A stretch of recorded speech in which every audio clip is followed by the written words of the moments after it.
think it's your 22nd opening day at Accrington Stanley. How are you feeling about this one?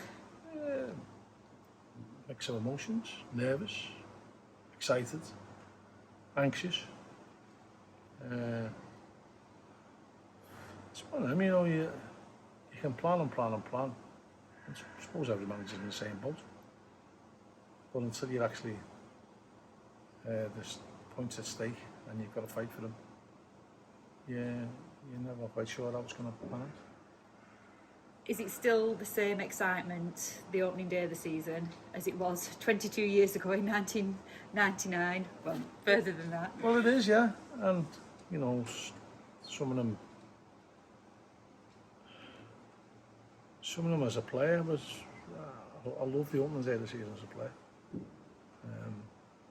And that's never wavered from me really going into management. You know, it's generally sunny for the kick-off. There's generally a good crowd who are keen to see you perform well.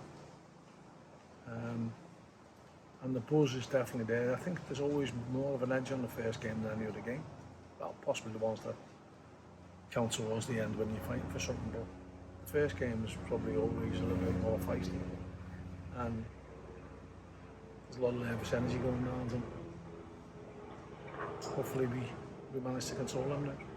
I guess both sides are a bit of an unknown because everybody makes signings over the summer. You can't really watch the teams and do that much analysis like you can in for other games. I guess you're just going to there wondering what's going to happen, really. Yeah, there's not a lot of footage.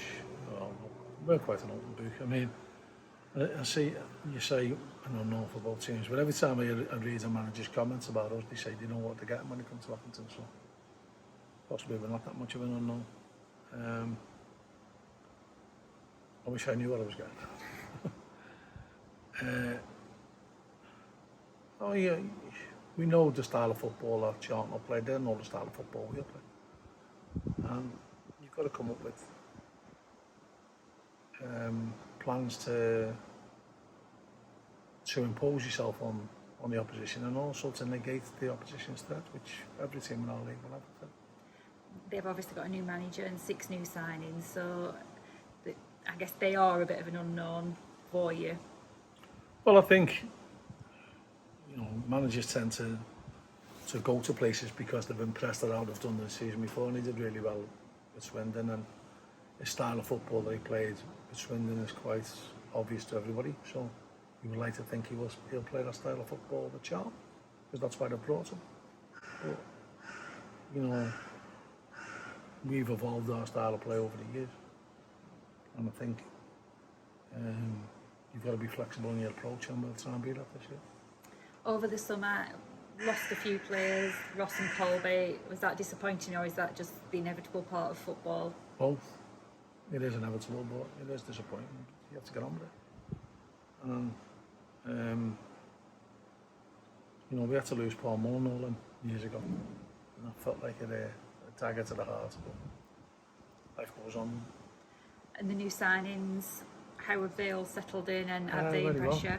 Very well. They're integrated well, and that's credit to the players who were already here, making them feel welcome and making the adaptation to us quite seamless. Right? And I guess the only problem that you've said in pre-season is the injuries. Michael Nottingham's out. Things like that must be frustrating. It's frustrating because we had quite a few defenders getting injured, but that's what it is. You know, we're not the only team who'll suffer injuries in pre-season, and you know, we've got a big enough squad to go. How do you see your team? Do you think it's a big goal threat at the moment? Well, you know, we'd like to think we can score goals, but you know, there's numerous facets to win a game of football. It's not all about scoring goals, although you can't win a game if you don't score. But certainly, one of our focuses has got to be on defending because of how many goals we shipped in last year. Hopefully we can get that on the right trajectory. Just to go through the injuries, Michael Nottingham will be out for a few weeks, will he? Yeah, we think so, yeah. And obviously there's Ryan Astley and Mo Ryan, Sangara. Yeah. Ryan, Mo will be fine. Anybody else who's battling to be fit? No, it's just one or two things that we've got in the background that we're waiting on maybe new signings. And obviously Toby Savin's suspended for this game, and Rosetta. Yeah. I guess that makes the goalkeeping job. Picking your number one goalkeeper, Lucas has got to go in there and secure his spot, I guess, hasn't he? Well, yeah. But Liam's done well as well, so, you know, don't discount him. But, you know, it's a big opportunity for Lucas. He's done well in pre-season, as have them all, so big loss, Rose being out, because he's really impressed in pre-season as well. You know, opportunities for other people. 12th place finish last season. The aim's always promotion, isn't it? Well, it's got to be, isn't it? You know, what's the point of being there if you don't want to get promoted?